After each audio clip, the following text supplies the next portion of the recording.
উম্মতের দল ভালো আমল করে কবরে যাও। আল্লাহ তাআলা রব্বুল আলামিন দুনিয়ার জমিনের ভিতরে আপনাকে আমাকে পাঠাইছেন আল্লাহ তাআলার ইবাদত বন্দেগী করার। দুনিয়ার জমিনের ভিতরে আল্লাহ তাআলা রব্বুল আলামিন আপনাকে বাহাদুরি করার জন্য পাঠানো হয় না।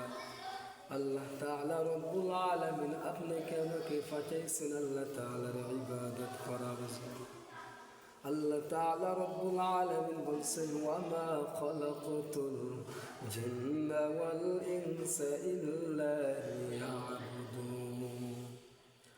আল্লাহ তাআলা রব্বুল আলামিন বলছেন, আমি আল্লাহ মানুষ আর জিন জাতি দুনিয়ার জমিনের ভিতরে সৃষ্টি করে পাঠাইছি একমাত্র আমার আল্লাহর ইবাদত বন্দেগী করার জন্য।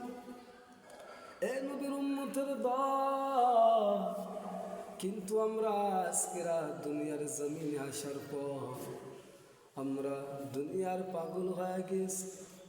আমরা দুনিয়ার গোলামি করার জন্য পাগল, কিন্তু আল্লাহ তাআলা রব্বুল আলামিন দুনিয়ার গোলামি করার জন্য আপনাকে আমাকে বানানো হয় নাই।